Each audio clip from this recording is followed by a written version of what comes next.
In 6 months, everything will change with Classic WoW. Do you guys think they're working on Cataclysm or not? Is this a Copium video? We're gonna find out. Last month, Classic WoW turned 4 years old. We went through where the game began in vanilla, we crossed the Dark Portal into TBC, and we are well on our way to finishing up in Northrend. All of this in a far shorter space of time than it took originally, too. Back then, it would have been just over 6 years to get from vanilla to Cata. For us, it'll be less than that for sure. How much less, though? Well, I suspect BlizzCon at the start of November will likely hold those answers for us. Yeah, there's no way. BlizzCon is obviously going to have info about Classic WoW this time around. I think 100% it's going to happen. Because it's like after Wrath, I feel like that's kind of like Wrath of the Lich King is like the end of Classic. Cataclysm is not Classic. Wrath is. Straight up. Just as the game changed so much from 2006 to late 2010, our Classic has indeed gone through many changes too. Back at the end of 2019 in the release of Classic, the majority of the community was full on no changes. Coming off the back of Battle for Azeroth, the second, not terribly well received retail expansion in a row, many were wary that Blizzard may seek to add features to Classic to modernize the game and which again, I do think that like for actual Classic WoW, they shouldn't really make any changes to the game. Like I would rather them not make changes than actually do make changes. Like there are small things that they could do to improve the game, but like I worry about that because one of the changes that happened in Wrath was the WoW token. And the community, the player base accepted that, which was really sad. I was so disappointed to see people continue playing Wrath of the Lich King after they added the WoW token. Away from the Classic experience, and the players wanted that full-on Classic experience with all the warts intact, and whilst not perfect, it certainly did bring back a version of the game we've never really seen before. We had world buffs and people trying to grief them. See, this is why world buffs are good, right here. And this to me matters way more than raid difficulty. This is what MMOs are about. Wiping on a boss for 7 hours is just fucking annoying. PvP ranking in the open world before battlegrounds, and your heals not going off thanks to spell batching, and so many. Well, to be fair, I think spell batching was complete garbage, and the game was worse because of it. Classic WoW would have been better if there was no spell batching. More fond memories. Whereas in Wrath Classic now, we have had tons of general gameplay updates, and many more to come in the final patch. And let's face it, it doesn't make a ton of sense to put in general gameplay updates such as these for literally the last content patch of the current expansion, and for that to be it.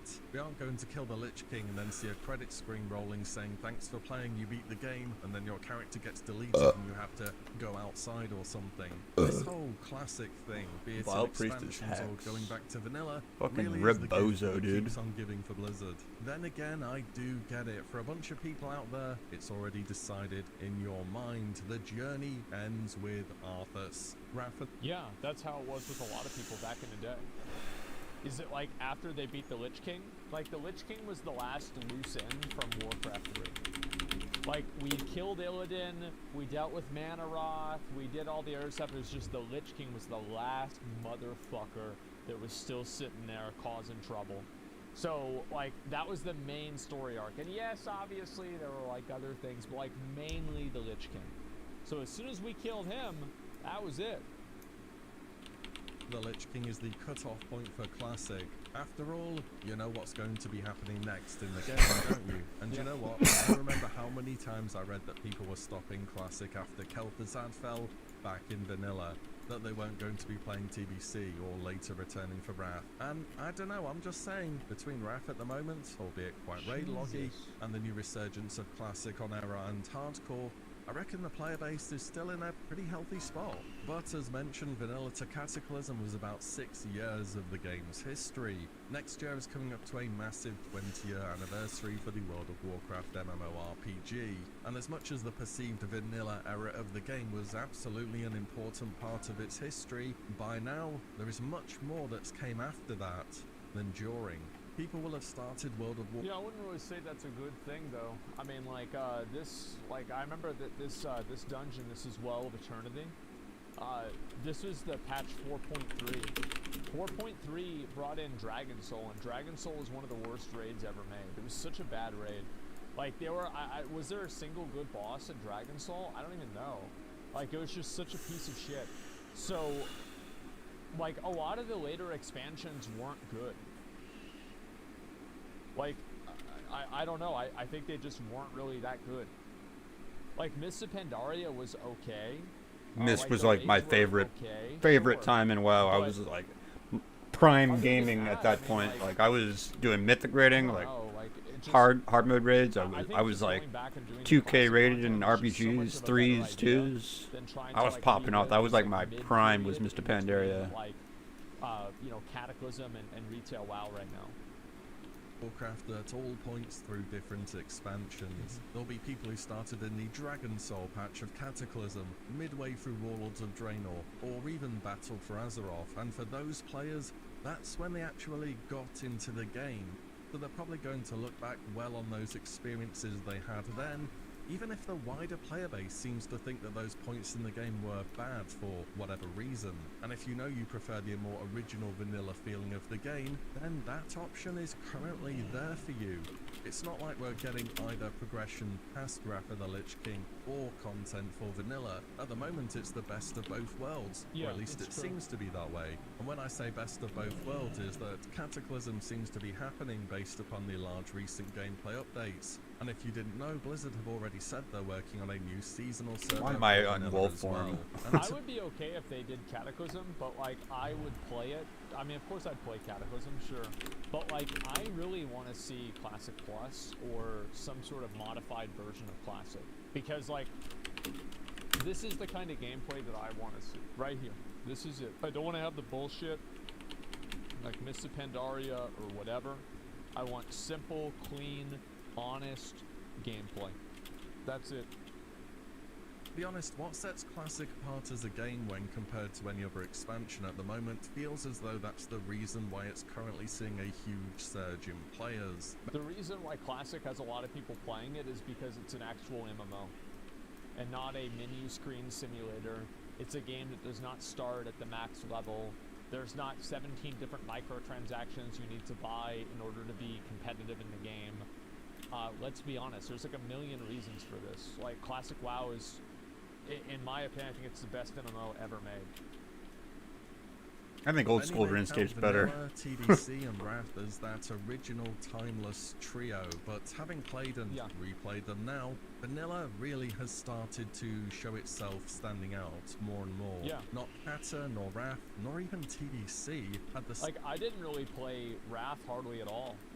Like, I played Wrath a lot whenever the game first came out, and then someone might be here. It's just like, okay, so now all I have to look forward to is doing raids every week and having people mess up the mechanics. Well, this isn't really fun. Like, yeah, you did until Old War? Yeah, I didn't want to play Old War because, like, it just wasn't fun. Like, straight up, it just was not fun.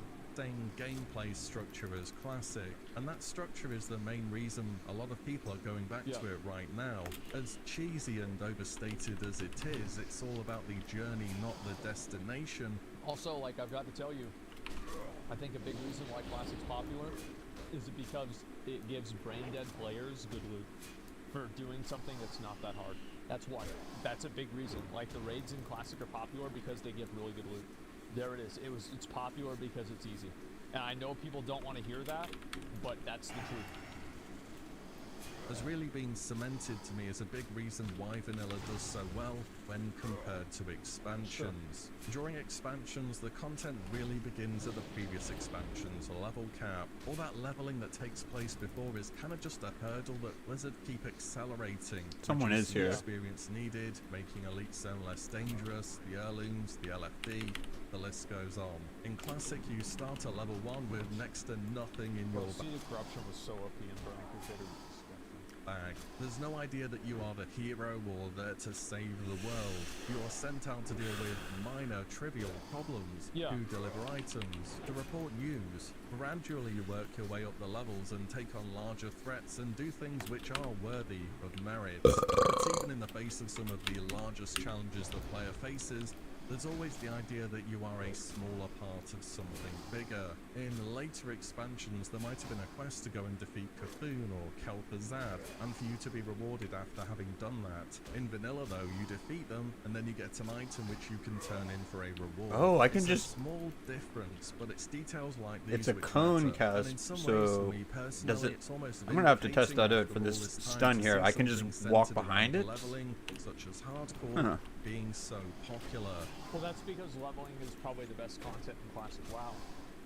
Number one, and number two, getting rewards and everything like that, like your character not being treated like they're the hero of the story, I think does matter. Because like whenever you kill Onyxia and they give you the Onyxia like talisman or whatever, right, the necklace, for killing her, that's like a really big deal. Like, cause literally, like, bro, started from the bottom, now we here. Like, you used to be killing, like, kobolds in the mines. You used to have to collect 5 boars. And, like, the thing is, also, in a lot of games, that's kind of true. But, like, the acceleration of it is so fast that it doesn't feel like anything. Whereas, like, in Classic, like, you remember whenever you were level 7 because you spent hours at level 7. You didn't know where to go. It took time to build up to this. I spent Classic leveling each class to 60, as I just prefer doing that more than the endgame content. You heard people say they hated Classic leveling so often to where you would believe that enjoying it was a niche thing, but clearly that's not the case. On top of that, Classic set itself apart by being full of items that wouldn't have even been considered for a few seconds by a modern design team, such as Magic Dust, a rare drop from a level 18 or so mob that... This is the dust that Zico used on that little rat paladin to CC him outside of the zone. This is the dust right here. And this is like, again, it's like kind of laggy, example of, huh? like, what I was talking about, where like What's the Classic ping? Where WoW, can I even see like, where my your ping is? Skill and ability to play the game is important, sure. But like what is even more important is like your knowledge and your awareness of what's happening. So like for example, like this paladin, isn't that Varigan's Fist? Like this is like a whole quest line in order to get this. Like a lot of people don't even know these things are even exist. Like knowledge and preparation are very important. And I think that again, like modern gaming is focused a lot around esport gameplay, right? And like dexterity, like skill in the game. And I actually don't think that that has like a massive appeal to a lot of people. And if you look at something like Minecraft, Minecraft really isn't a very competitive game, but it's one of the most popular games in the entire world. People speedrun Minecraft. Minecraft is like one of the most speedran games. I'm pretty sure it's competitive. Mindset that like harder is better and like just more challenging and more punishing content is just fundamentally a better experience for people, and it's better to reward good players. Like sometimes being really, really good and having like being worth anything? like physically capable of I don't really. playing Oh, market price is like 5 silver. Fuck it, get it in my bag. Can I drink that? Okay. Besides that, the loser. I had like a glitch earlier where I was trying to right-click my food and water earlier, and it just like, wasn't the doing knowledge of the anything. game, I think is more easily acquired, and it feels good, right? Like whenever we watch the classic WoW clips and you see like, oh, I know what's gonna happen here. Like that's knowledge. That feels good to know that you feel like you're getting a reward for knowing something and playing the game. It's like you're leveling up internally. Instantly applies a 30-second sleep. Rare spawn. No mind control cap. Get a lets you take chromatic control of blade. Much higher level players. Yeah. Goblin rocket helm, another instant way to CC a target for a long time. And there are many more examples. This total lack of anything being balanced kind of worked in a way for vanilla though. If everything's overpowered, then nothing is overpowered. Yeah. It's just up to the player to grind, farm, and straight up be more of a degen than the next guy to come out ahead. And Exactly. I think that's the interesting, fun thing about it. And I always use, like, as I said, like, after I thought about this for a long time, I use the isekai anime, like Razor, right? Where it's like, if this would be a cool story point in Overlord or Sword Art Online, then it should be in WoW. Or it should be in an MMO. It doesn't matter if it's fair, really. Like, obviously, there always have to be, like, kind of limitations, especially whenever those things can affect other players. But in a general sense, I think that the fixation that people have around like hyper balancing and min-maxing everything and turning everything into some sort of like a competitive environment or competitive state, I think it's become corrosive to games. And people have like effectively min-maxed the fun out of the game. Is that anime reference? What are you on about? I don't know how people die in this fucking game. It's so goddamn easy. Like different like fantasy worlds.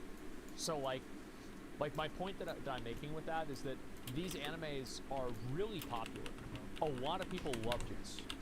And I think that they love them because of the interesting stories that they create and the interesting like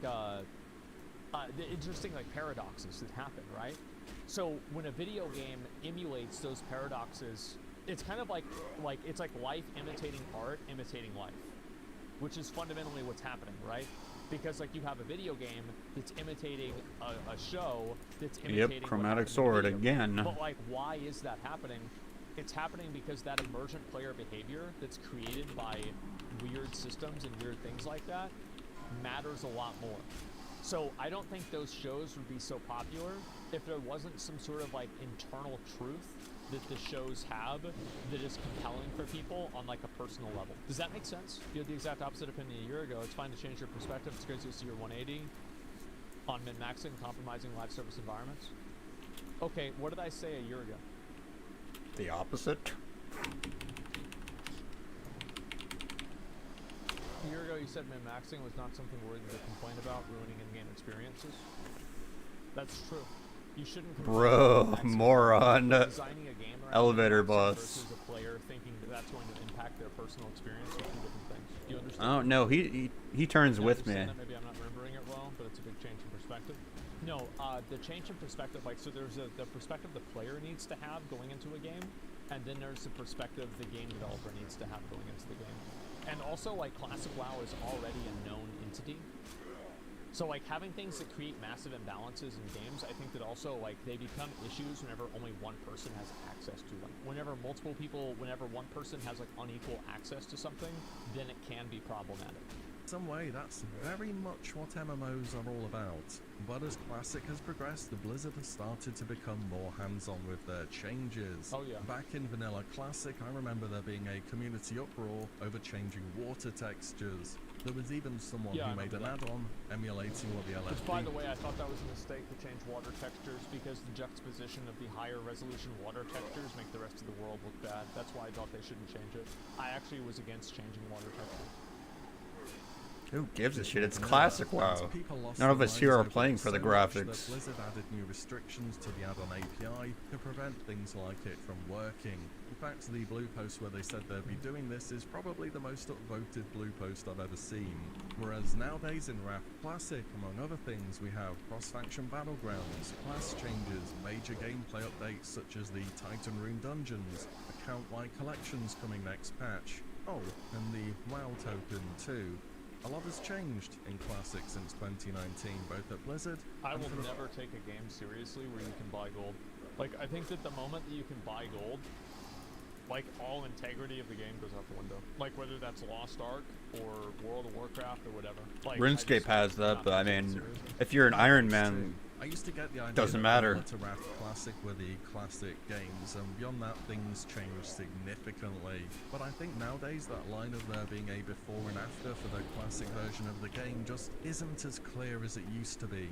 And in some ways, it does feel like there is a divide happening, which could actually work out quite well, to be honest. Why pick between continuing with expansions beyond Wrath or having seasonal updates in vanilla when we can have both? I can tell you 100% that hardcore being as popular as it currently is only a good thing for vanilla fans worldwide, irrespective of whether you actually like hardcore or not. If Blizzard see this many people willing to go back and play the game again, that tells them that it's something that's worth investing into again.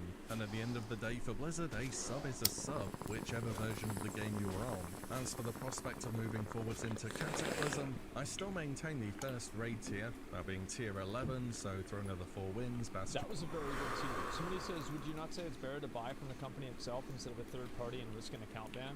I know it's a simple don't buy gold, but I feel like that's a lot of people's outlook. Keep in mind, third party gives you a lot more gold. People buy gold because they're not going to get banned. If people knew that they would get their account banned for buying gold, they wouldn't do it. Or a lot less people would do it. People do it because it is a mitigated risk that they know will be minimal. That's incorrect. Really, so you think that the punishment for something has no impact on the amount of people that do it? Come on. Streamers should get banned for asking their audience for gold? Why would that be a problem?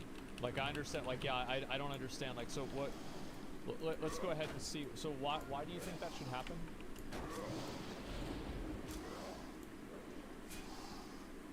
Yeah, so why do you think that should happen? He has no reason why that should happen. Are certain people just stupid? He's not stupid, he just doesn't like, streamers, and that's why. Basically it. Probably just a WoW player. I think, why is the token a problem? The token's a problem because it allows people to give you gold, or sorry, it allows people to buy gold for real money. So let me ask you a question. Do you think that I would consider it acceptable for me to buy gold from my audience with real money? Like a streamer can buy gold from their viewer.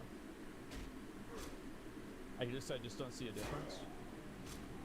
So you don't see a difference between somebody giving somebody something, like let's say like your friend starts playing a game and you give them like 80 gold for their mount. You don't see a difference between that and somebody spending real money in order to get the gold from a website or from the game itself. One of these days, I'm gonna get a fucking epic from these things. Like, I've probably killed over 1,000 of these by now. Like, I've been grinding this since level 48, 49. Well, friend sourcing, I've been here for a while. But I digress. No, it's not. No, I just think each is equally morally wrong. Actually, I would disagree with you. I don't think either one of them are morally wrong because it's a video game and it doesn't really matter. There's no moral equivalent to it at all. And also, it couldn't really be morally wrong because everybody enters into the agreement with complete confidence that they understand what they're getting out of it. Like, for example, if I was taking gold from my viewers and then I told my viewers that I would suck their dick, you know, literally, right? Or get them into my guild or something like that, and then I didn't do that, well, then I think that would be bad. Sure, absolutely. But whenever we're talking about, like, morality, I think that the entire morality argument goes out the window the moment that you have people that are entering into something where they have complete confidence and understanding of what they're going to get out of it, and there's no change in what they're going to get out of it. Somebody gives their friend gold, they are not buying that gold, there's no, there's nothing coming attached to that, or anything like that. I don't understand that. It's fine, we view the game differently. It's different giving to a friend. How's it different? How's it different giving it to a friend? Charity is morally wrong by this standard. Yeah, it is. As I mentioned, it feels exploitive to ask the audience for gold, but be so against the token.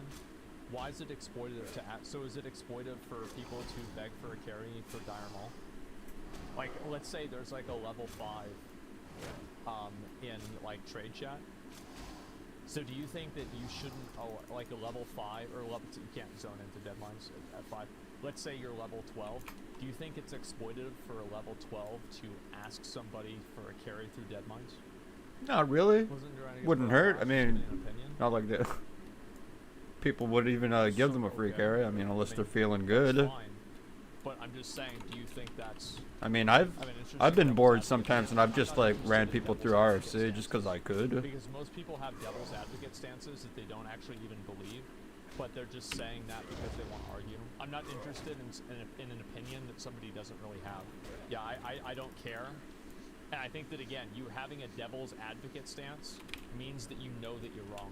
Because if you didn't know that you were wrong, and you thought it was actually correct, it wouldn't be devil's advocate, it would be true. No, you seem to be on the agree with me or you're wrong stance. Well, the reason, okay, so let me explain why I think that you're wrong. I think that your entire perspective is built off of streamers and resentment towards streamers getting real things. I don't think that you have a principled stance about any of this at all. I don't think that there's any logic behind what you're saying other than the fact that you don't like the fact that streamers are getting free stuff, and you work backwards logically from that. Because if I try to use actual logic to Can I get him? conclusion in something that is equivalent, Sweet, I got him. You immediately dodge the question because you know the conclusion will lead you to an inconsistency. And you know that. That's why you're dodging the question. So, like, you actually don't have a principled stance on this at all. There's no logic to it. There's no thinking. Damn, Aspen's actually pretty damn well spoken. There's no philosophy to it. You just don't like the fact that streamers get free stuff, and you misunderstand two things. You think they're the same, and then you get mad at people for acting like they are. So that's what you're doing. The logic of person have opinion? Yeah. No, my opinion is how can you be 100% against a token? We simply ask your audience for gold. I can swipe, no difference, same end result, gold on your account. How can you be 100% against a token whenever you simply ask your audience for gold? I can swipe, card, no difference, same result. Because it completely changes the foundation of the economy. So basically, if one streamer can get gold, that's a completely one-sided transaction, so it's going to limit the amount of effect that that's going to have on the game. So, like, being able to voluntarily, and this is what I'm saying, right, is that you don't have a principled stance around this idea. Because, like, what is your idea that you're trying to assert? Your idea is that people shouldn't be fucking able to rip get bozo, dude. in the game. And if people do get something free Stop in the dying, game, people. then it's the same as buying gold. That's fundamentally what you're saying. But you're not able to apply that logic to any other situation. F to that guy. It's not a streamer. Because you don't have a principled stance on it, you actually just don't like streamers. And because you don't like streamers, you're working back from your biased perspective, and you're unwilling to apply that same principle to any other situation. Who thinks you have an unfair advantage, being able to get gold and easily so compared to others? Yeah, sure, but what I'm saying is, like, anybody can have somebody give them gold. Getting gold from a seller is different from getting gold from someone else. Of course it is. Yeah, absolutely. Because one creates an incentive in an economy, and the other one doesn't. Yeah, of course. Guild leaders get the same treatment. Exactly. Yeah, and again, and this is, like, kind of what I'm saying, right? Is that this is not a principled stance. That's not true. I enjoy streamers. That's why I'm here to Twitch stream, talking with the most popular WoW streamer. Oh, now you're gonna suck up? I'm done with this. I never said that you don't like streamers fundamentally. I said that you don't like Actually, I might have said that. Let me make sure that I clarify. I think you don't like the fact that streamers get free advantage in games. I think he resents that. And you don't like that that's the case, and you think that's not fair. So, and like, okay, that's fine. That's your logic. Totally okay. However, you need to be consistent with that logic and that principle, that people should not obtain things for free in the game. Because in any other situation, whether it's a guild master getting stuff from their guild, whether it's a player getting stuff, just begging for free stuff in trade chat or in Stormwind, whether it's a person that's playing the game that gets items from their friend. Looks like he's gonna go again. The same because fucking hell, people. Fundamentally handouts. So again, that's what I was saying. This is not a principled position. This is just something that you don't like. I think those are like genuine new players that are dying this low level. Over 20k viewers who can choose to give you gold, which in results creates the same effect on the community when it comes to monetizing advantages in the game. I don't understand. Like, I don't think what you're. What does that even mean? They say he's getting gold about. Yeah, it's just astonishing to me that. Why do you hate gold tokens there? Let's start then. Because it gives people a way to impact the game with real money. I don't think that you should have a video game that you can impact with real money. Like, your status in a video game you should not be able to impact that with real money. It's pretty simple. It's just, it's astonishing to me that, he's comparing normal gold generated, in-game to gold that came from token out of thin air. It doesn't come from thin air. That's not how the token works. Gotcha. I think that people don't like that streamers get free stuff. So again, I've always said before that you can't logic a person out of a position they didn't logic themselves into. This is not a logical position, and any application of this position to any other situation would easily prove that. Whereas, like, my perspective with you should not be able to use in-game real money to impact your status in-game. I think this is a principle that can be applied to anything. And it is a universal principle, which means that it's a better idea than something that is circumstantial around something that you happen to not like.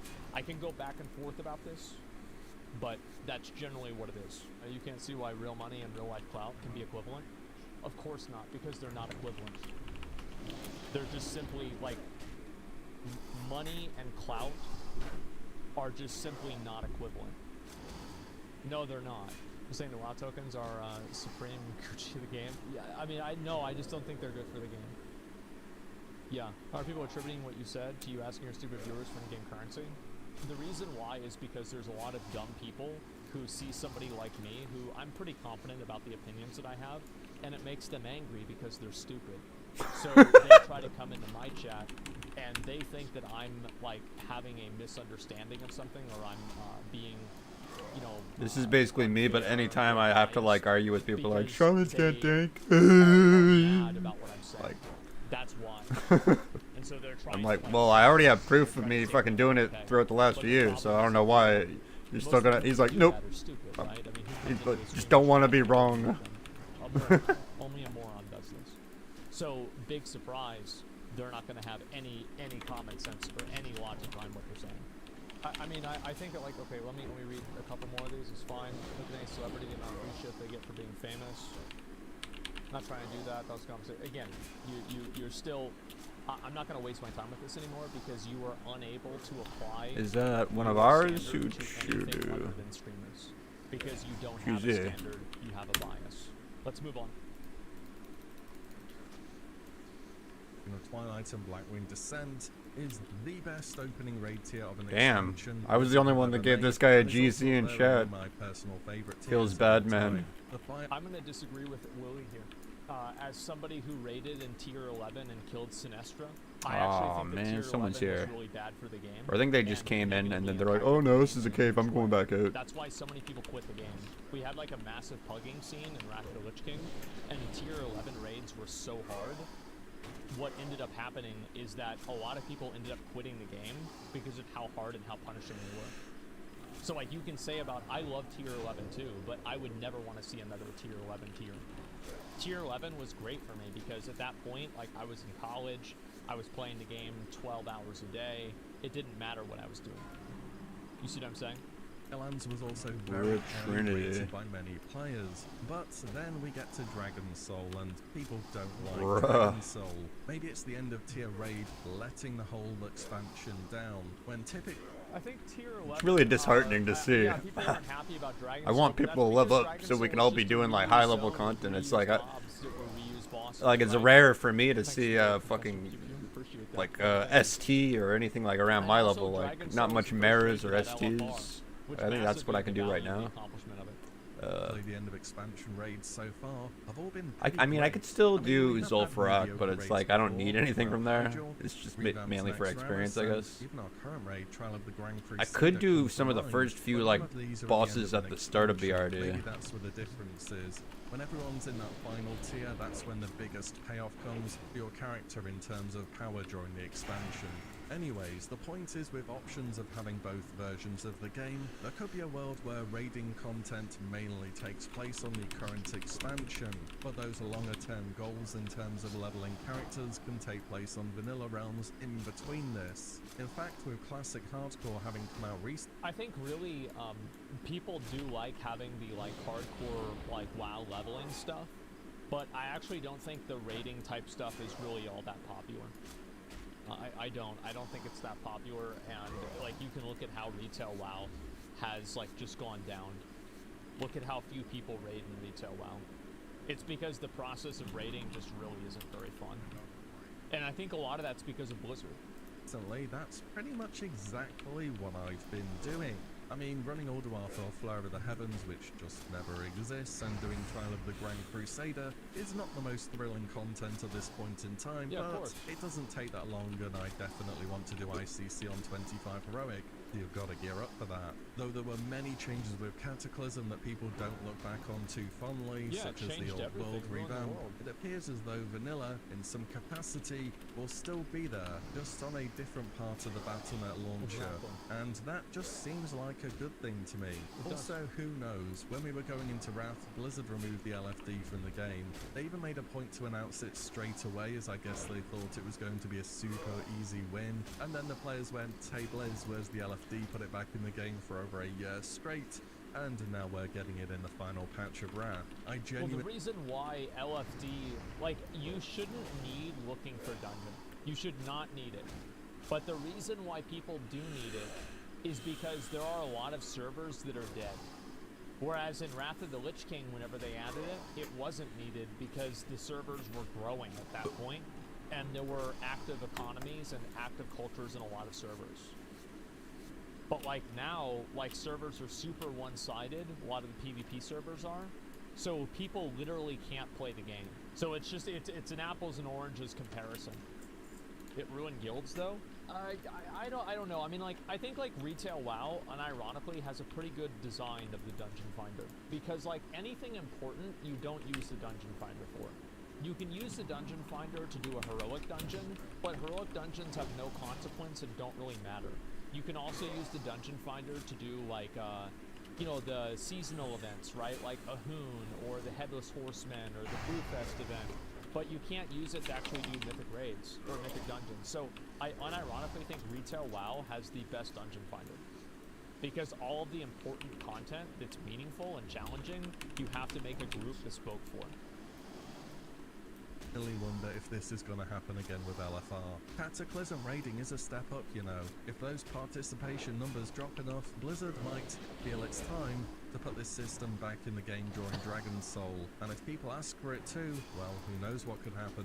But for the time being, to be honest, the future of Classic is looking pretty great. We're about to get Icecrown Citadel, the second big hit in terms of raiding during Wrath of the Lich King. Classic Hardcore is going very strong. It's definitely early days, yes, but make the most of it while you can. Classic Era has gained a huge amount of traction, both from the vanilla enjoyers going back to it, as well as I imagine a constant influx of the Fallen from hardcore servers. BlizzCon is in early November, the first actual physical BlizzCon in how many years now? Surely they would want to make some kind of statement with that return. Maybe it also lines up very well for news on Cataclysm, or whatever's happening after Wrath. Also, maybe there's even news for the next seasonal WoW server, and perhaps I think we can that's what they're probably going to Classic do, is they're going to have some sort of seasonal server. I don't know if that's a good idea or not, but we'll see. Plus into existence, and Blizzard commit to adding new content to Classic instead of just doing expansions again. You can dream, right? Either way, in about 6 months or so time, Classic as a game is going to be a very different landscape, literally and figuratively. So the question remaining is, Blizzard, just what do you have in store for this game? And that is it for today. Bit of a ramble this one about the state of the game going forwards. I am genuinely optimistic for the future of Classic, seeing how well different versions of the game are currently doing. What do you want to see though? What direction do you want Blizzard to take the game? And what are you expecting from BlizzCon this year? Let me know below. Also, quick reminder right at the end of the video, if you do want Wrath era servers to be a thing, you should start asking for it on forums and stuff now. Anyways, thank you all so much for watching and listening in, and I'll see you all on the next one. That's a very good point. Very soon. Yeah, it's an extremely good point. Like, I don't really give a shit about Wrath era servers, to be honest with you. Like, it would be, I think they should have one. They should have one with Burning Crusade as well. Like, they should have the era servers just because, like, why not? It's good to, like, have it there, etc. But what do I really want to see? I want Classic Plus. I want a Season of Mastery 2 that's built around making the game more of an MMO and not just making it harder. Too many people hate on Kata because other people told them to. There were tons of nice things in Kata. Yo, what's up, Charles? How you doing? Cataclysm. Sorry, I haven't been really looking at chat. Like, there were a lot of reasons for that I had. Like, there were personal reasons, right? Like, I had just, you know, it was a good time in my life, and, you know, etc., right? So, like, Kata was great for me, but I don't think the game was, like, objectively really good. And, like, that's the point where, like, Blizzard decided to make the game harder, and I think that a lot of people stopped playing. I think that was the biggest reason why people stopped playing the game. I made you a video. How do I get it to? Yeah, I turned links off, so no one can, because, I've heard of, like, how streamers click links and all this shit, so I'm just, like, extra careful. So it's like, what's it on your YouTube channel? I could, give it a look right now. Charles. Fuck. It doesn't let me, Charles. What's the name of the video?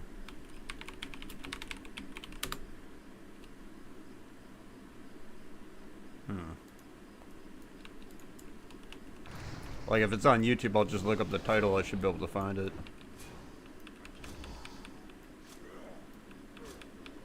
Not this account.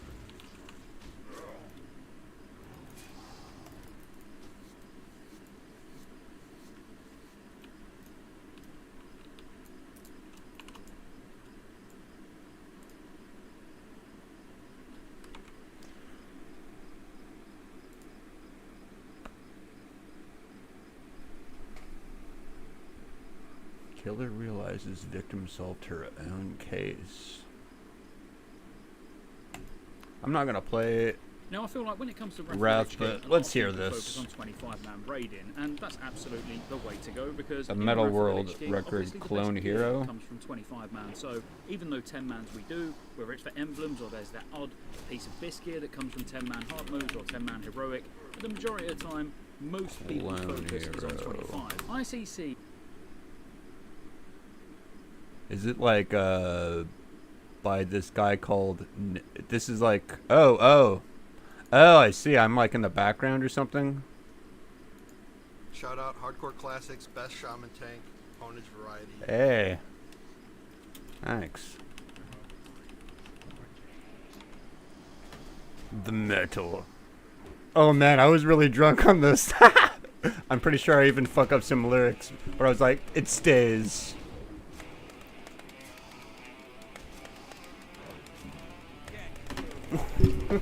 Hold on. Or actually, I've got one right here. I can kind of play this on guitar, actually. It's like...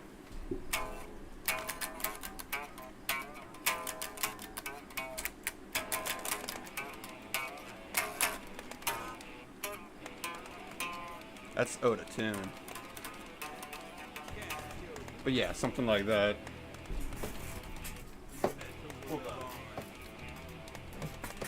Let me move over to like a safe spot here.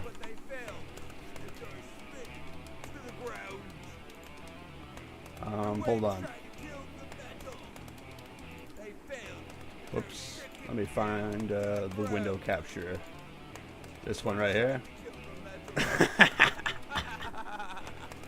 They failed as they were thrown to the ground.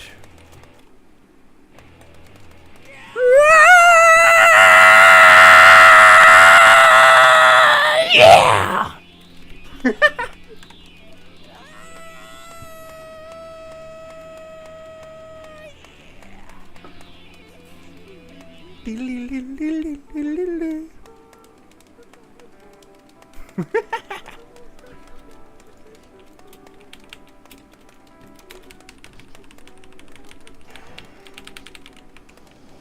I think that's kind of out of, I don't know if it's just me, I'm off there. I don't know, it doesn't sound, like, it doesn't sound like the original. It sounds like I'm, like, off rhythm there.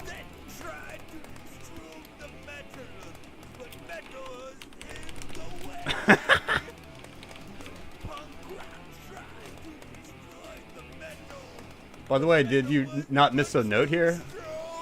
Is this like 100%? I hear like all your controller strokes, right? I've got one of those somewhere around here. A Guitar Hero controller.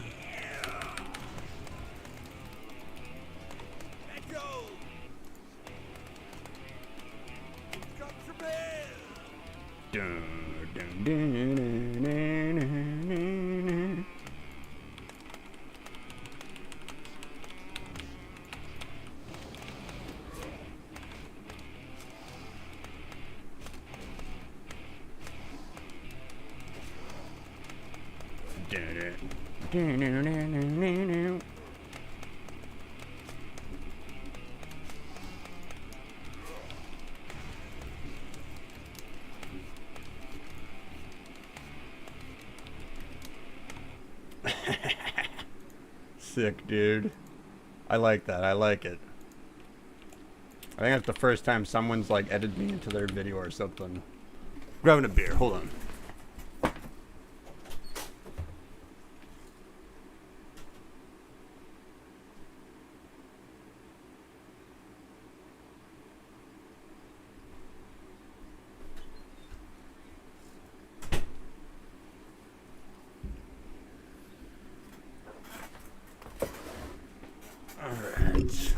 was sick.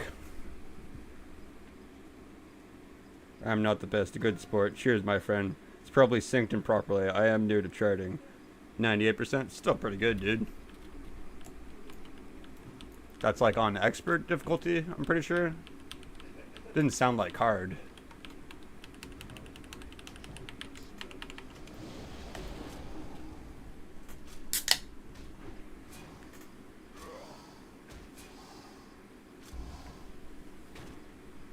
Can't wait to see you hit 60, brother.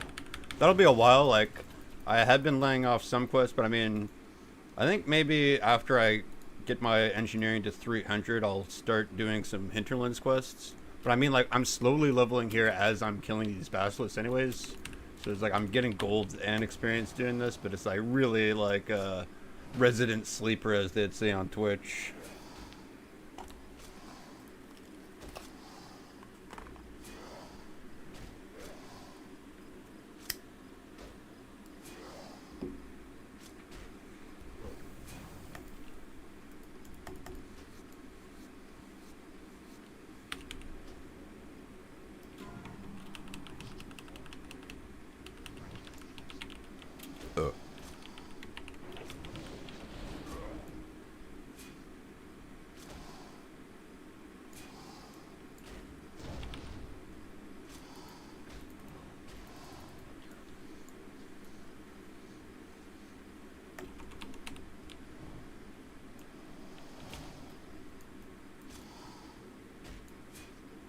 Yeah, if I can find a Mara Princess run, I'll probably go and tank that.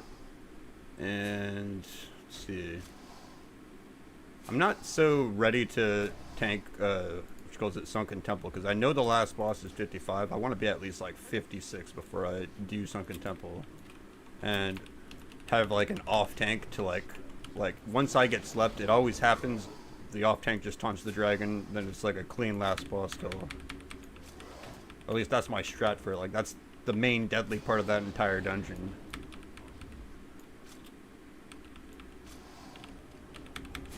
I might tank a ZF though. I mean, just for some content here, just change things up a bit. I don't think I'll get experience from like the early mobs though. I think I might be out leveling. Or no, they're about the same. I'm getting experience off of these basilisks still, so I think that's like what level the mobs are in ZF.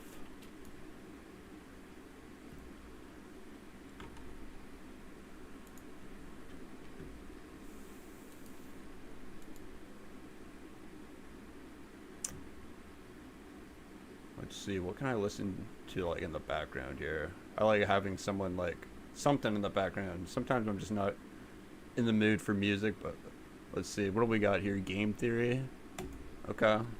Pokemon sizes make absolutely zero sense. The fearsome Charizard, yeah, it stands at a measly 5 foot 7 inches. That is a couple inches shorter than me. The formidable Lucario, he's just 3 foot 11. It's not even tall enough to get on most Disney rides. And Furday, you know, the Pokemon that's based on a ferret, is supposedly 6 feet long. Not sure I want that thing running up and down my pant leg. Anyway, I think you get the point. The sizes listed in the Pokedex are all over the place. But there's one Pokemon that takes the insanity and turns 40 warrior. the float whale Fucking F, dude.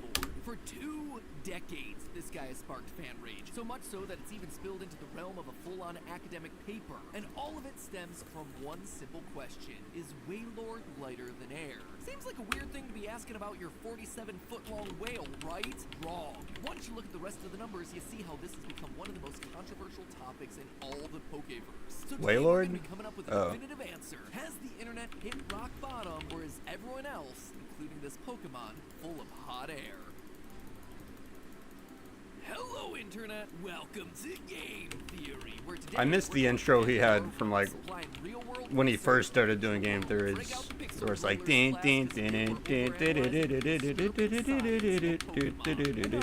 not talking about how a tiny skitty and a giant Wailord are meant to breed. Not touching that one with a 10-foot Alolan Executor. At least, not yet.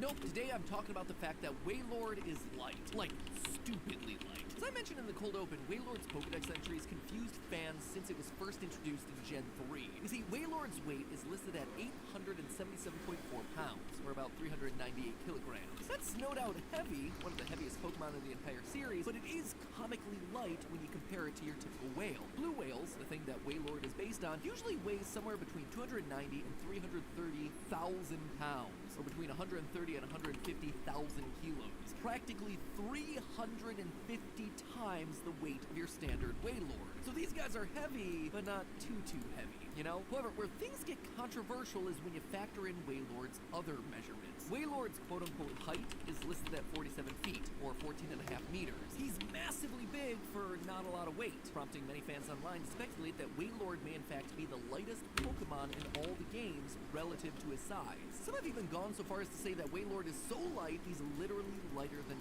air. The argument's been so heated, in fact, that it eventually I've never heard of this real before. research paper from a real university in the UK. And their conclusion? Yep, Wailord is, in fact, lighter than air. Strap a string on that guy, you got yourself a big old whale balloon. Reddit, though, they weren't buying it, because, of course, they weren't. It's Reddit. This prompted a massive post arguing the exact opposite, that no, Wailord is not lighter than air. So today, loyal theorists, we're going to be putting an end to this seismic debate. We're crunching the numbers ourselves to see who was right, who was wrong, and who was super nerdy.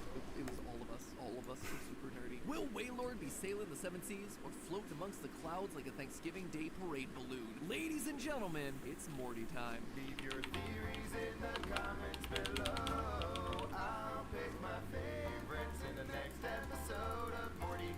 So, how does one go about proving whether a fictitious whale is able to float through the air? Well, it all comes down to a little scientific principle called density. Density is the measure of how much mass something has per unit of volume. If we have ourselves two cubes of equal volume, one made of lead and the other made of wood, the cube of lead would weigh more, and thus be more dense. If I then drop that cube of lead into a fluid that's less dense than it, say water, the cube will sink to the bottom. If I drop the cube of wood into the water, meanwhile, it would float, since wood is less dense than water. It's all pretty self-explanatory. Getting a lot of stuff. patterns. It's also pretty darn easy to calculate. All you need to do is divide the mass by the volume, and bam, you've got yourself the density. Classic equation, D equals M over V, dmv. No market price for this.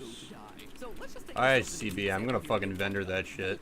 Voltorb is a nice round sphere, so figuring out its volume should be quick. According to the Pokedex, Voltorb has a height of 0.5 meters, or 1 foot 8 inches. Its radius is half that, so 0.25 meters. And the formula for the volume of a sphere is V equals 4/3 pi r cubed. So plug it in our values, you get a volume of 0.065 cubic meters. Now all you need to do to figure out Voltorb's density is take that listed mass of 10.4 kilograms and divide it by the volume that we just got to get a density of 160 kilograms per cubic meter. Comparing that to the density of air, which is 1.293 kilograms per cubic meter, we can see that Voltorb is definitely not floating away on the breeze. But the density of water is actually much higher, 1,000 kilograms per cubic meter. So Voltorb would actually float on the water, despite it being a giant metal ball. Which means in real life, you'd probably be able to teach your Voltorb how to use surf. That being said, this is all pretty easy math, right? Here's the problem with Wailord, though. Unlike Voltorb, who's a perfectly shaped sphere, Wailord is a blimp-shaped whale. Finding his volume is not as easy of a plug-and-chug solution. So let's just take a look at how both sides of this Pokepuzzle tried to solve the problem.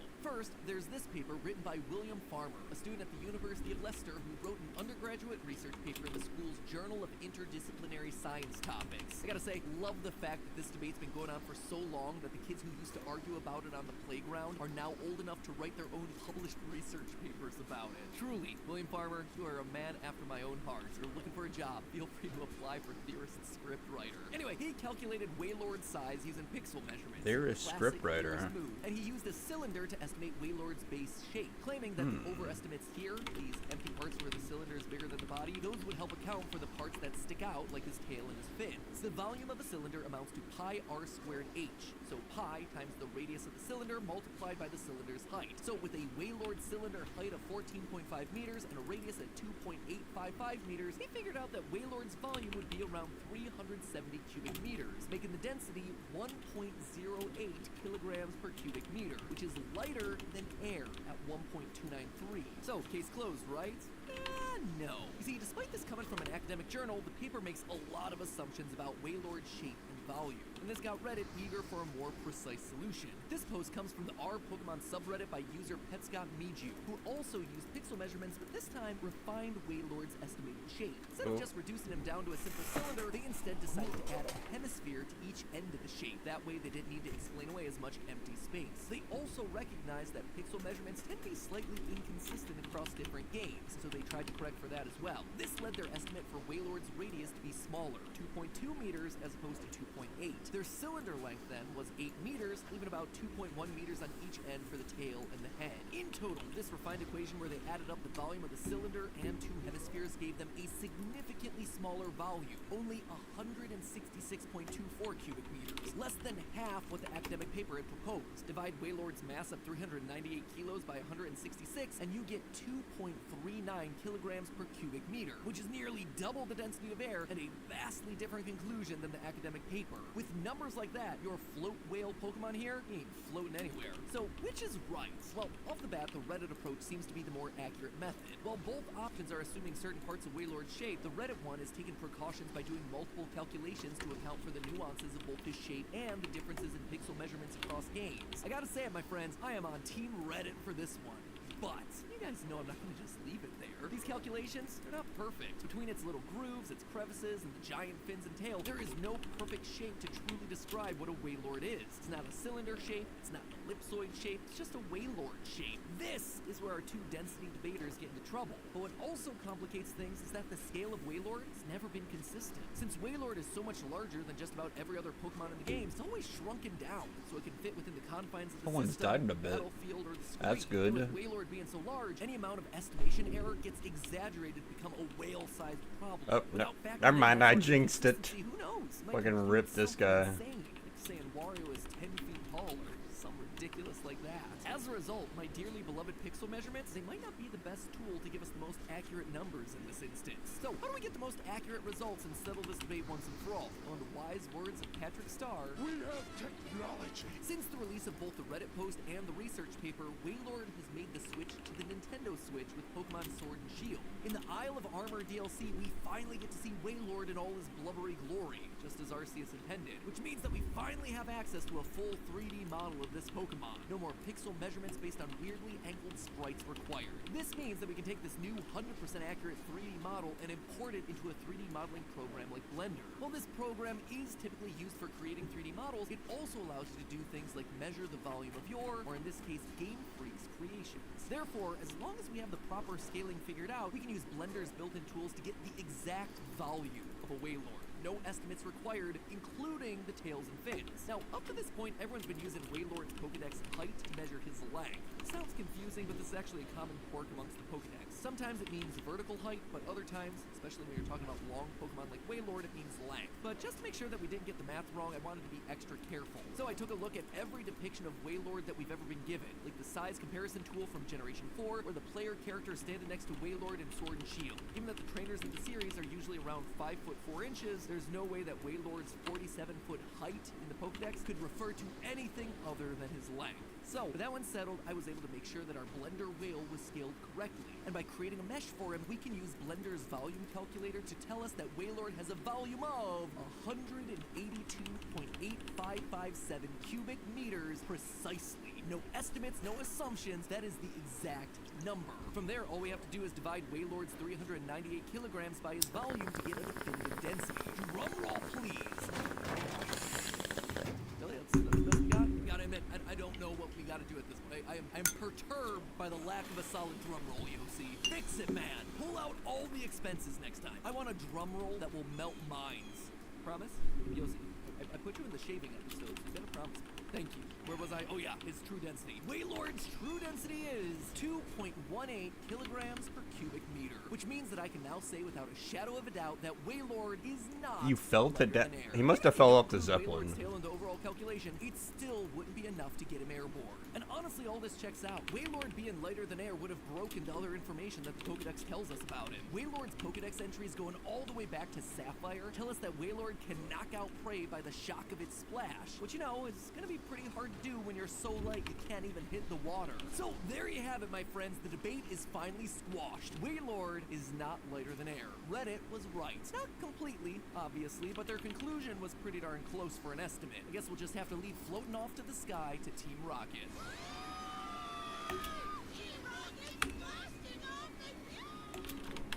And now with that one out of the way, tune in next time when we calculate how the density of Cosmoem would end the known universe. But hey, That's just a theory. A game theory. Still standing. Right. Fun's over, everyone. Time to die and all that. Now, who to choose first? Eeny, meeny, miny, oh, who am I kidding? This is Of Team course 4. I'm picking Oh the no, old solid one. JJ. You think that's cool? Wait till you see what happens when I do this. What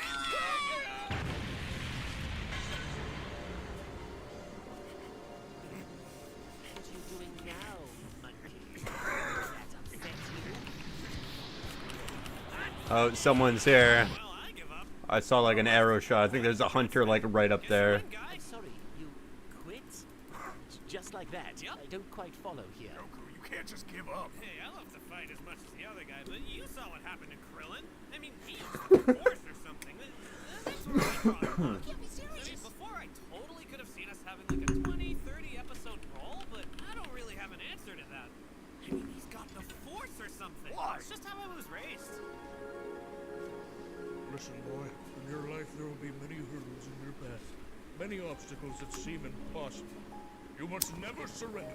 You must persevere no matter the challenge. That is the way of Son Goku. Oh, someone here's the Force and blows a guy up. Just stop him up, seriously. Is he okay? Honestly, I don't know if he ever was. Look, monkey, I know you're essentially giving me eternal life on a platter here, but really? I mean, for a second there, it kind of looked like you were building up to something super of the Saiyan variety. You know, not to lose my head, or the upper portion of my body for that matter, but I really think you're throwing in the towel a little prematurely. No, I think I'm good. All right. Kakarot! Vegeta, you're alive? Get that! You can't surrender! He destroyed our planet! Families! Kingdom! For all our races stood for! You must defeat! Can't he used the Force? Did he make them explode with With his... his hand, yeah. It's over. For fuck's sake. It's not how I saw this playing out. I mean, to tell you the truth, I didn't even know I could do that. I just pointed at the guy to get his attention. But when he started floating, I just figured, guess we're doing this now. All right, brother. Guess you win some, you lose some. Deepest pits of hell. All right, now you all die. Best space Hanukkah ever. What's Space Hanukkah? They're most leaving tonight. Oh, that has got to be the laziest punchline you could have. Wow, that made me giggle. Anyway, today's video is sponsored by Gamersub. Ask anyone that knows. Alright. Yeah, thanks. Today's thing is sponsored by Raid Shadow Legends.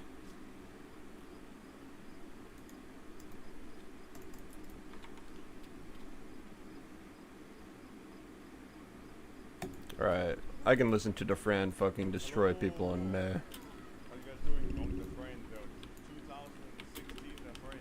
This is gonna be so weird. This is gonna be so weird. No cigarettes, no fucking nigga, no fucking caffeine, dude. I shake my Wait, DeFran smokes? I didn't even know that. no smoking because I like my beard. So if I start smoking again, I would have cut my beard off for nothing. It's like a motivator. Nah, I quit everything, bro. I'm on day 5. I don't know how I'm gonna be able to handle it today. Because when I stop smoking, I rage inside. I have a rage, dude. Yeah. You guys just tease me. Yeah. You guys smoking. Yeah. Tease me. Just wait. I'm gonna live till I'm literally 100 years old. You're gonna die at 70. Have fun Who wants living, bitch. who wants to live that long? Like, come on now. VR, dude. Have fun. I'll be in VR. I'll be in fucking. I'll be in Sword Art Online, dude. While you be in your fucking grave.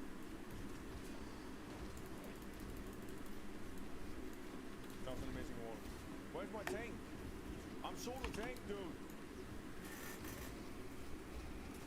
Ain't it solo tank in Overwatch 2 anyways? Like, or is he like in open queue? Oh, that's right.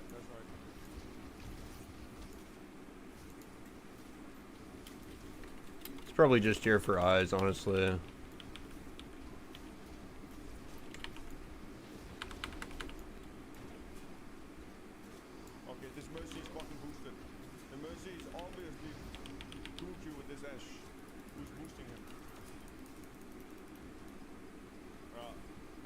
I'm 100 years old, I'm gonna be streaming Overwatch 30.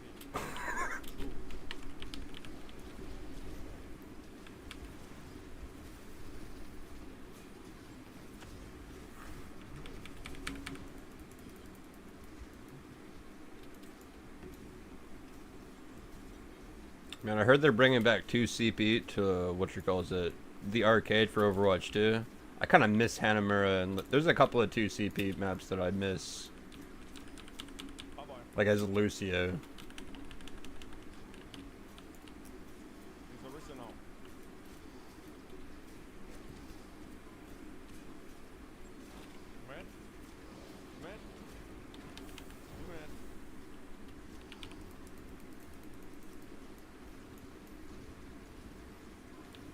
What the fuck?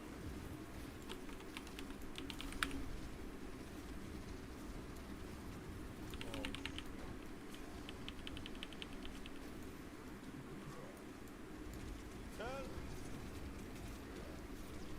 Waar is mijn heel fucking Baptiste?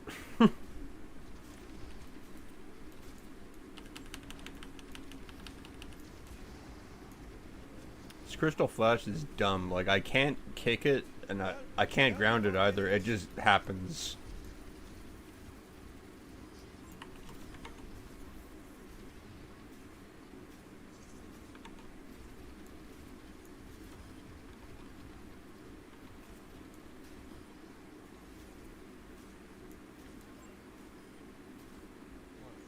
Let's go.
Make them explode!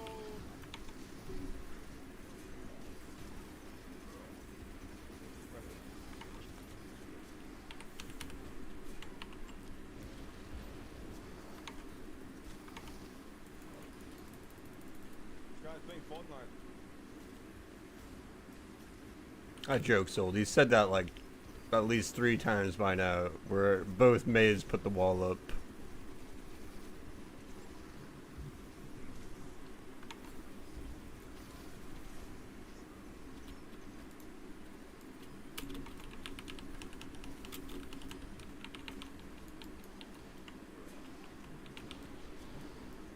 Nice, dude. First sober win. Silver? Win sober, dude. Oh, sober. I can't wait till I don't have to play Mare anymore. Like, this hero is so map dependent. And even on the maps that she's good on, it's not like she's amazing at the map. It's just like she's mediocre on the maps she's actually good on. And extremely bad at the maps she's bad on. There's are no bubbles. Good Zara, good Zara.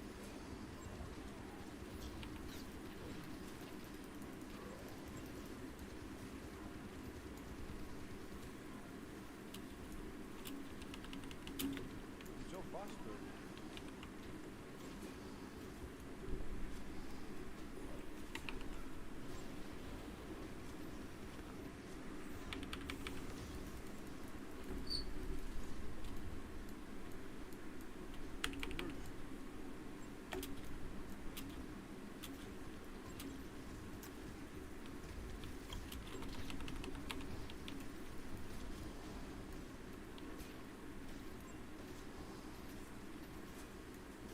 Oh my god, dude. There's a widow behind on the high ground. I wonder if the friend's ever done a Lucio unranked to top 500.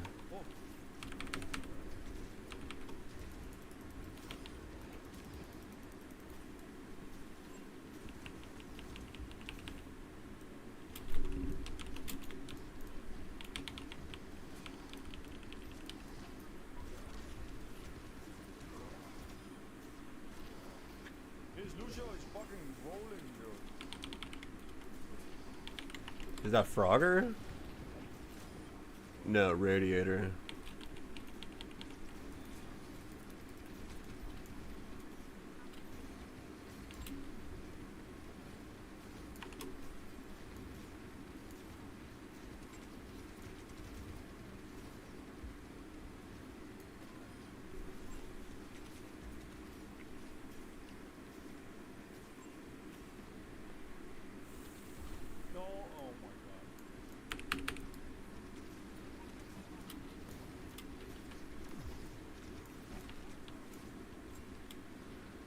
Push up.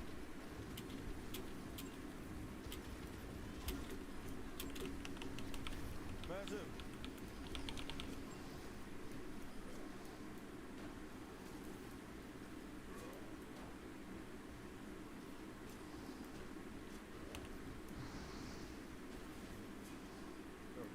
They got absolute smoke. Holy shit. The friend, have you thought about investing into a bidet? It's life changing. How is investing into a bidet life changing? You get squirted water in your ass. Why do you sound like the mean guy I hosted earlier, man? Dude, he's trolling, man. Dude, you're trolling. What the fuck do you mean? Yeah, it's not true, dude. Okay, what's your name then? What's your name, okay? You have 10 seconds. You're Googling right now. You're literally FK Googling. No, that's wrong. Prove it. Say something in voice chat. Mic bro. Ah, okay. Oh, thank you, man.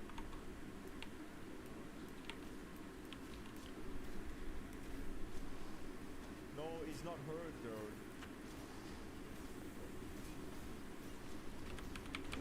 Oh my god, this is Max Energy.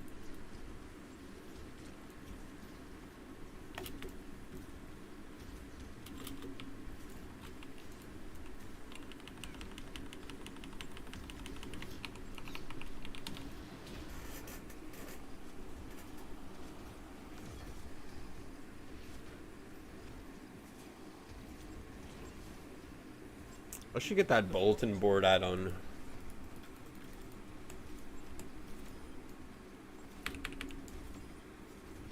Oh my god. Chat, did he fail to stop smoking? No. I am Giga Chat.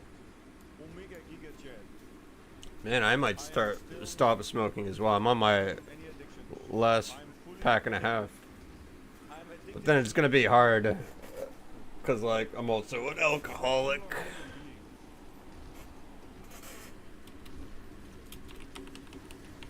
I don't think I'm that far into where I would get alcohol withdrawals, though. I don't think. I mean, I'm not drinking hard fucking, like, whiskey vodka. I'm a beer drinker.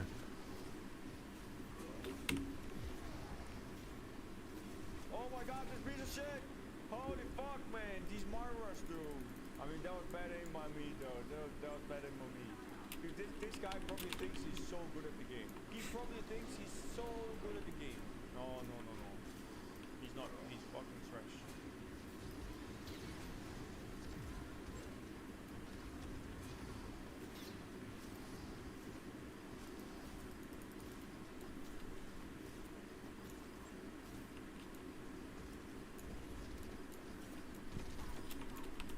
I want my payback.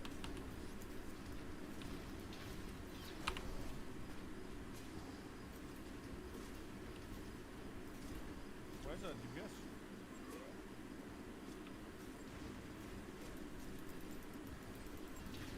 Guys, we need some help here. What the fuck? Genji, are you Rebecca or what? Can't you just switch? Can you go Bastion or something? You're on drugs? Okay, go Bastion. Go. Yeah, you can Bastion. Wait, Sarah, killable. Sarah, killable. I'm done. I'm fully tilted now. Okay, I'm fully tilted.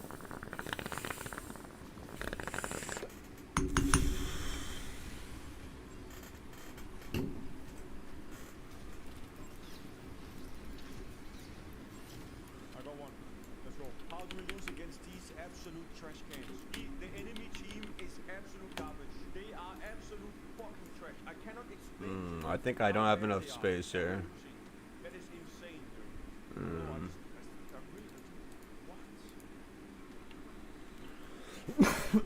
Alright, vendor time. I am the greatest. There is no one greater than me. I am Overwatch. I am the All-Father.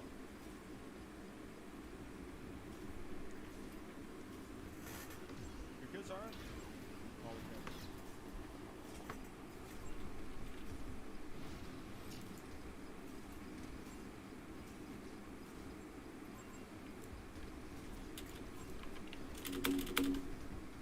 Oh. Hey, you have no bubbles, I think.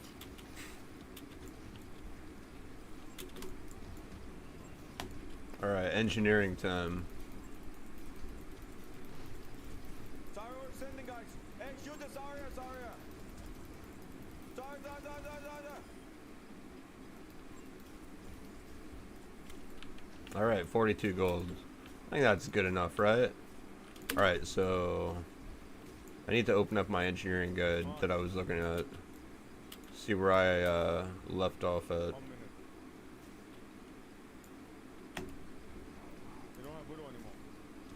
Keep that with me. I don't know how many of these we need. We'll find out here. I need to look at where I bookmarked it at. Wait, Zarya, shoot Zarya.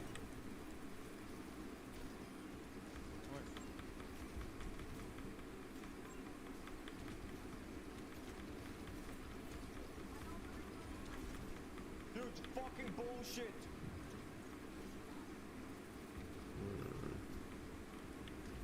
Where was this? Use this ult. Absolute fucking trash can ult, dude.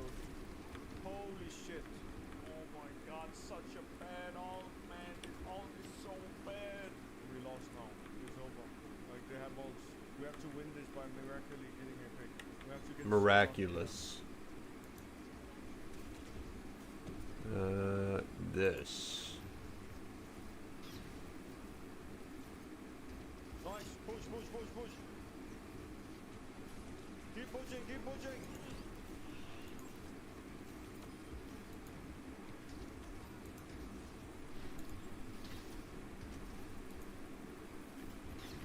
Alright, so Push, you fools! Push! You piece of shit! Everybody get the fuck in there now! thorium bar and rune cloth. Oh no. Nice. How much? Okay, 3. I have You need a 6. little bit of fucking motivation, dude. That's it. The friend is not man, he's passionate. That's right, dude. I'm passionate. 29 times You piece of shit.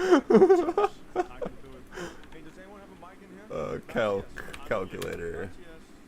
I need you to answer an honest question. Okay, so 29 times 3. Thank you. Let's go. That's right. Guys, why is it Okay, I need every time I 87. ask someone in game if I'm toxic, they all say no. All say no, dude. They all say no. It's only pussies. Oh, so Okay, so 87. Oh, with it. Yeah, I don't care. Pubic hair. They're scared to get 1, not 2, 3, 4, 5, 6, 7, 8. That's amazing.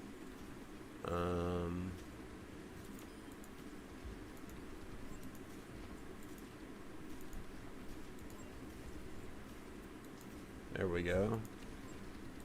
Now what's that? Okay, so 29 rune cloth. Build a snowman.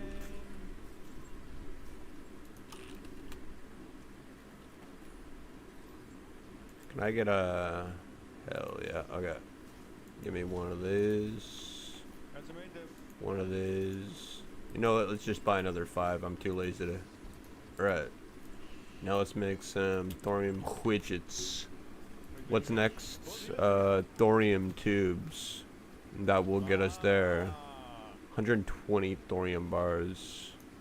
Okay. I think I can afford that, yeah. 23 gold left. We'll do this part next. Are we gonna get Masters 1 or GM5? Masters 1. Masters 1. I think Masters 1, 70%. Literally, Masters 1, 70%. I am the prophet. How? How can I be?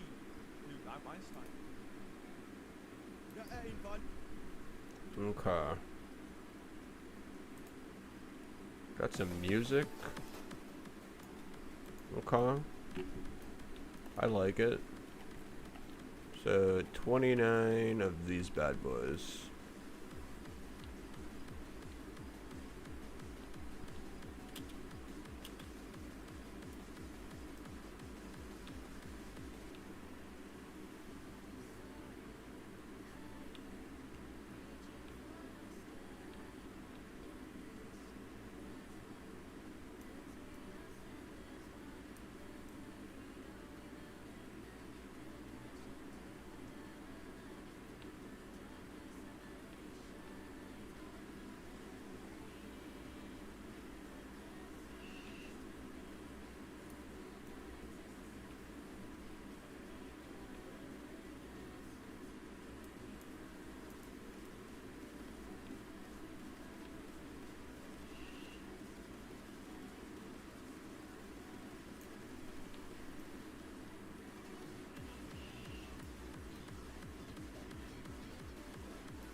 Alright.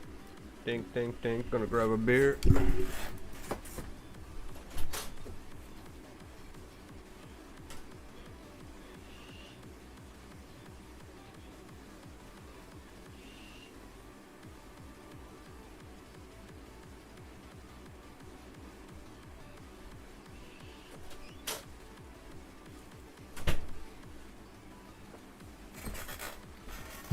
Squeaky ass chair. This is like the next thing. Once I have money, I'm gonna get a new chair. Alright, 274, 275. I mean, it shows it right up here. Yeah.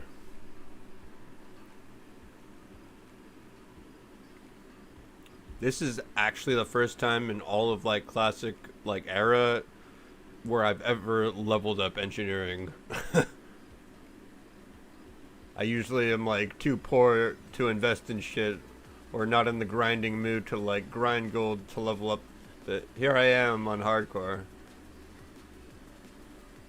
Like engineering is like the best in slot thing for a Shaman Tank anyways. Like it's best in slot for everyone else, but like it hella increases my AoE threat with grenades and bombs, and the dummy, it helps a lot with like saving people's asses. Basically, if I'm the dummy is like right there. He's like, he can pick up, it's like a second stone claw totem.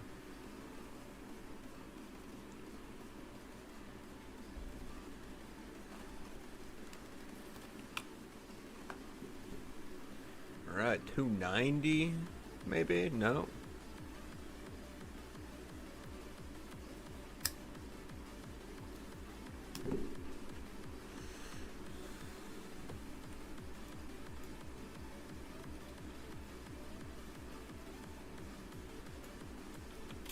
Alright, what does it say for last?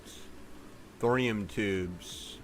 Schematic thorium tube is sold by Zizzer. Okay, I gotta go to Winter Spring at Everlook. Okay.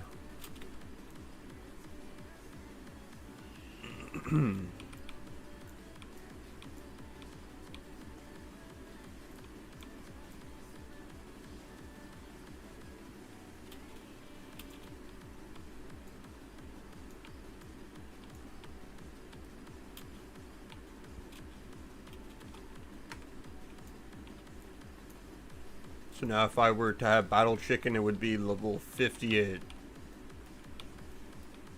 That's the main part of why I want 300s, is when I summon the Battle Chicken, it will be level 60. But also it gives buffs, right? Something like that.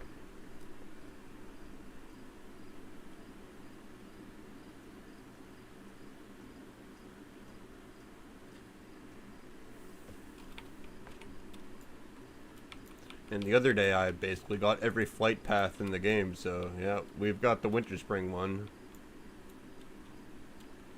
I killed my way through there this time around. Normally on like normal playthroughs, I'll just like kind of just keep on running and like I'll either Earthbind or Stone Plateau to my way through without dying. But I didn't want to risk that here, and I was just like, I'll just kill my way there. Even though I lose rep with them, I'm like, I don't give a shit about those little furbolg pieces of shit. What, I get a couple of quests from them? That's nothing. I grind endless mobs. I've played old school RuneScape. And I've gotten 99 Slayer. That's nothing. Can I get like a longer playlist of something here? These are all like 3-4 minute songs.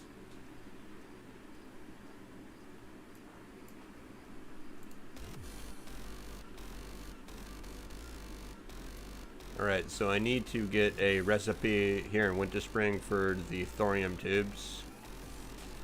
If it's not here, I don't know how many layers there are, but I'll ask for a layer swap.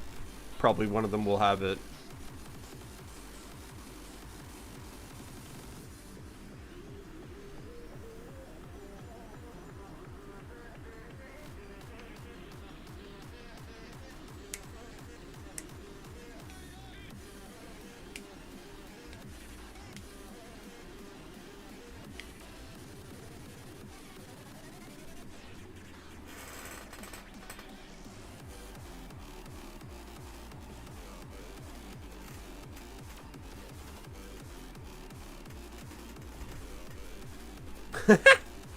There's a guy in chat, in the looking for group chat. It says, need 4 level 60 to help me to get into SSGY for Heckler's Revenge. It's like,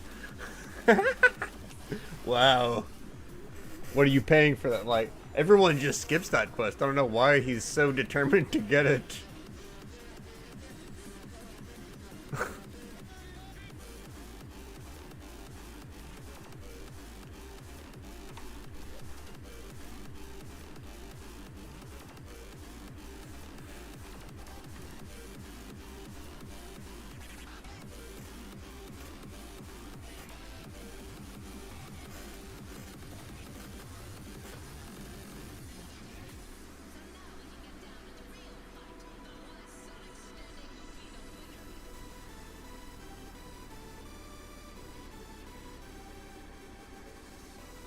One G is not worth it.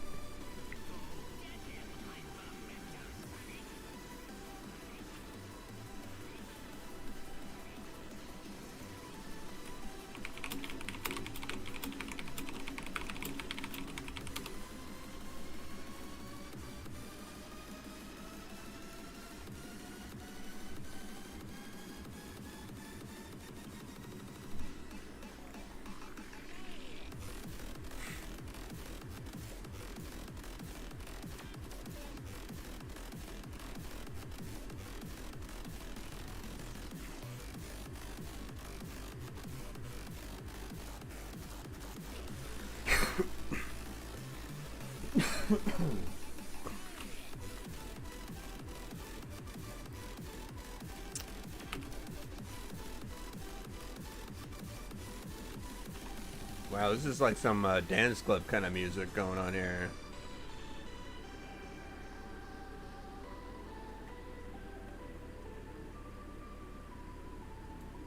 Will and Tim.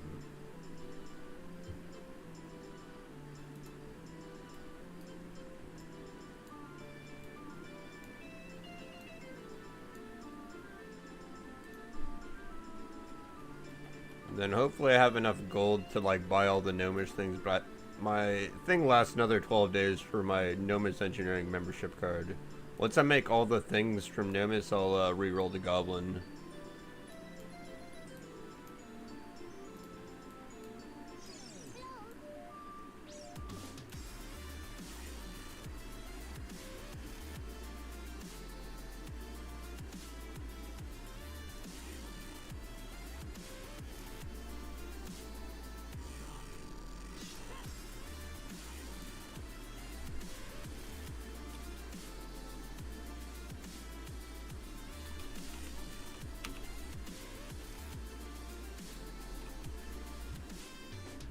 This will be my one of my next grinding places. Once I'm like higher than 55, I'll start grinding like bears and wildlife. Like I remember grinding all throughout here for like a good amount on my like recent era Shaman Tank. The one that has Fell Striker, I was like grinding out over here.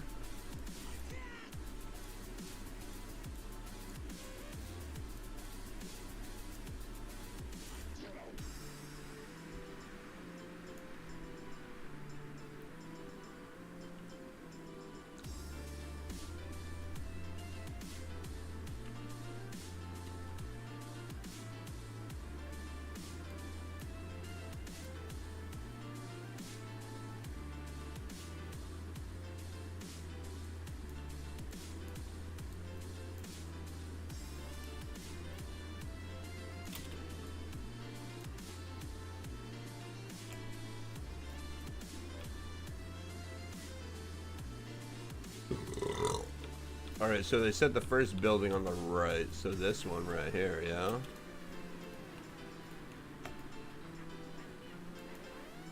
Which one was it? The tubes, right? That right there. Opens a locked door. Whoa, let's buy that. Why don't we? Why would I need a rogue or any keys? If I'm gonna do BRD runs, I could bring my own C4ium charges, actually. That's kind of lit. Masterwork target dummy, yes. I don't plan on doing any Makaras or dueling mages type of that can stay on the vendor. Delicate Arcanite Converter. Okay.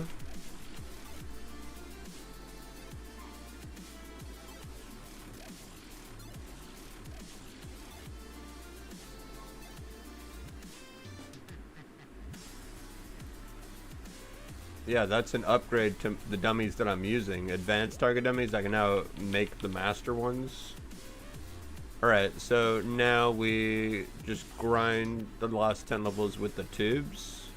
Yeah. I think they said 120k? Or 120, yeah. Let's head back to Org. I don't know if we'll be able to afford those now. We just spent those, like, but like, I'm pretty sure each thing I just bought is hella worth. Yeah, I'm pretty sure.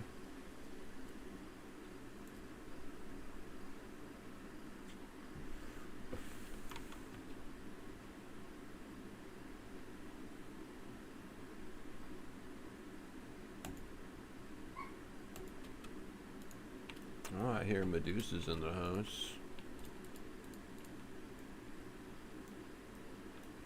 Yeah, it's our dog's name. What the hell? I clicked on that, yeah? Okay. Alright, so... What's the guide say again? We need... Oh. Thorium. Yeah, 120, it's 285 to 300, but we got 290 out of that, so... Maybe 100?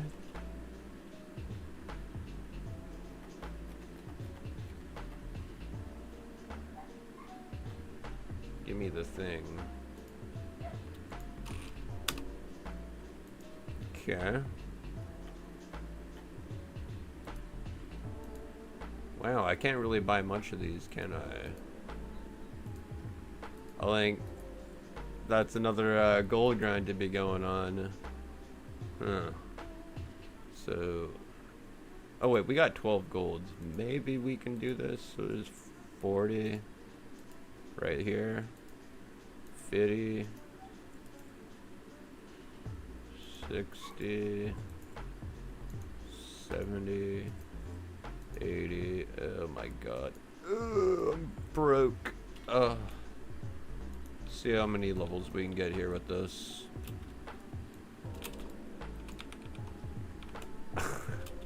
Forgot I talented it of Ghost Wolf.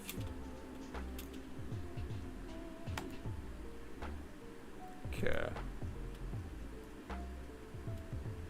Maybe that'll be enough to get us to 300. Let's see.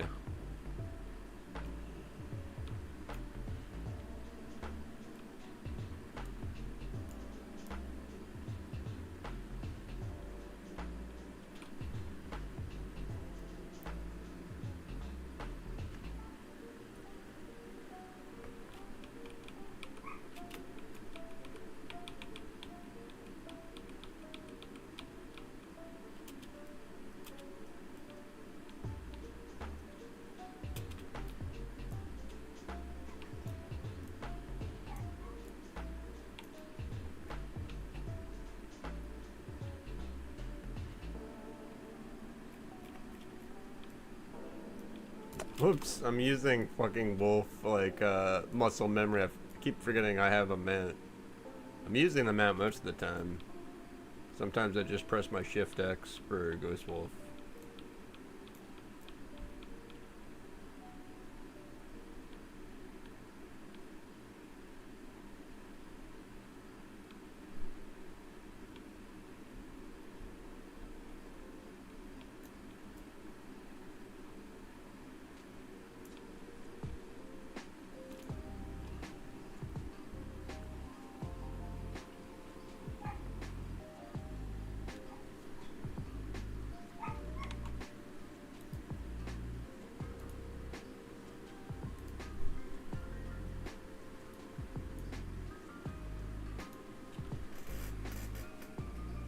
I think this is an easy 300. I don't know. It did just turn yellow though. We'll see. If we're lucky. Oh. Oh. Oh. I'm about to come. Oh. Fuck. Wait. Oh. Yeah. 300. Alright. We're good. Okay. We are max professions. 300 skinning. I'm gonna be soloing Devil Swords for an upgraded version of like money making. Once I'm 60, I'll build a solo them. I'm not gonna risk it at earlier levels like a certain hunter tried to. And now I'm max engineering, so I am broke as fuck, but I want to go check out the things I can learn from the Nomis engineer guy in Booty Bay. Because I know I want the Gnomish battle chicken, right? Yeah? I don't know if I have to go buy that recipe or if the dude sells it. I've never been this far in engineering, like in Classic WoW. Never maxed it, so we got that. We got master dummies and everything. Just gotta craft that shit. Or I could actually just buy it, right? But the main part of like maxing your engineering is for the Gnomish battle chicken to also be level 60. Alright. So I guess I'll just take the Zeppelin to Gromgal, or Gromgal base camp, and then we'll take the Zeppelin to Booty Bay. Rather than fly all the way to Ratchet and then wait for the boat. I think this is faster. I think.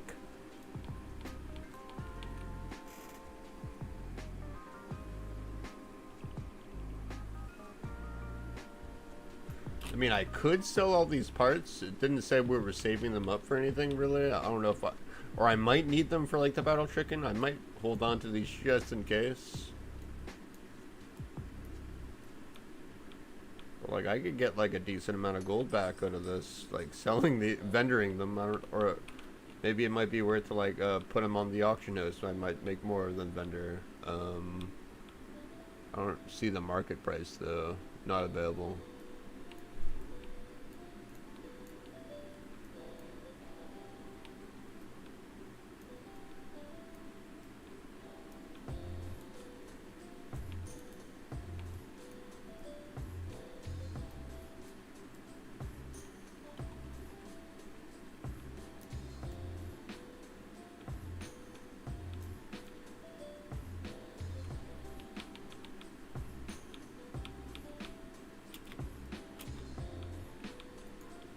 Oh, I think I came just in time. The Stranglethornville Zeppelin is just coming in.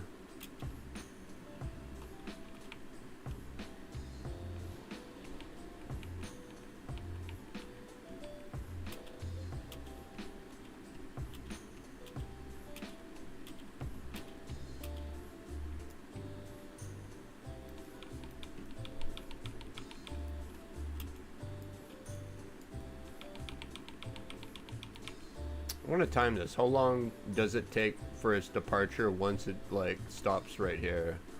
I've never timed it. Is it like 30 seconds? Let's see. It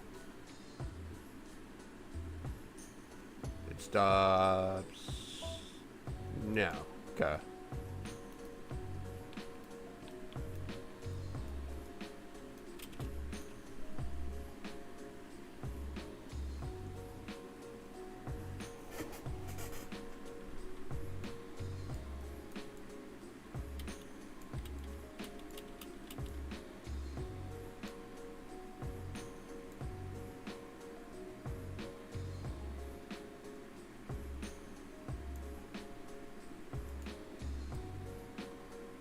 Not 30 seconds. Maybe it's a minute.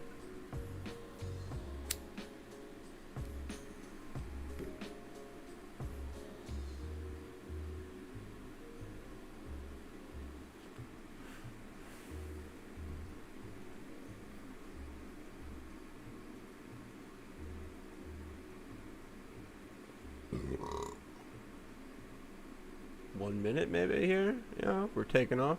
Yeah, 1 minute. Okay.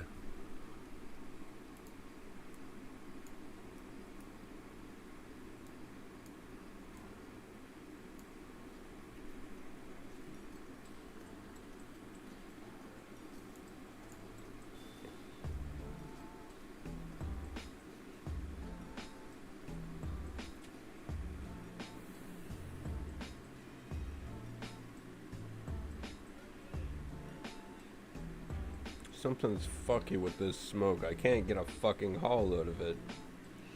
I mean, a puff. Gotta, like, suck. Like, the double C.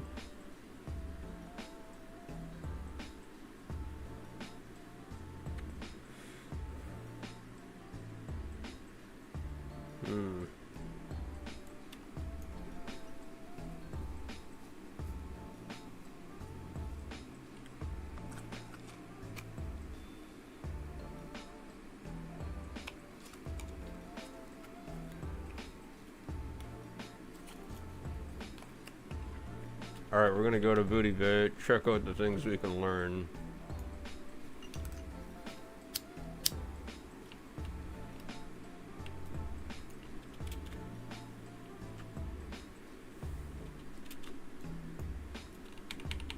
I'm pretty sure I can't afford anything though. I mean, I could vendor, right? It's just I might be selling parts that I could be using.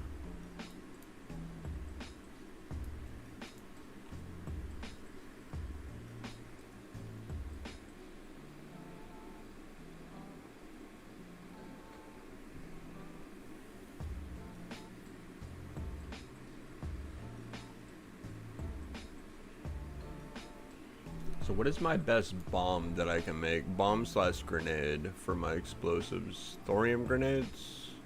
Okay, I keep these for this then, right? Yeah? I buy those off the vendor, can buy that off the AH. Same with the bars, but keep the thorium widgets for thorium grenades. 300 to 500 fire damage and stuns targets for 3 seconds. Okay, yeah, that's pretty sick actually, yeah. We hold on to these regardless. Make our own thorium grenades. That'll be an upgrade from what I'm using right now is high explosive bomb. It's 255 to 345, 300 to 500. I don't know if it can crit. That could be like a 1K. I don't know. I don't know if it does crit. I don't think it would, right?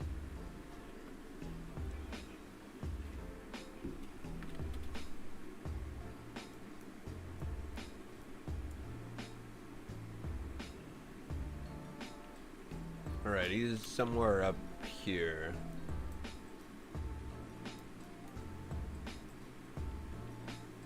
I think he's like right here actually. Yeah? Yeah, what's good, homie? Alright, so yeah. Mind control cap that actually could help me solo quests where I could mind control the deadliest guy and then we beat the hell out of his friends with this thing. But the chicken was the main thing. Death raid, not gonna make that or risk even like having to use it. Mind control cap though, I'll sell something like here. What do I sell? Like tubes? Are tubes mainly used for guns? I think. Anyways, like I don't think I need them for shit. Like let's check out the chicken. Hold on. Does this use tubes? Oh shit, it does. Fuck.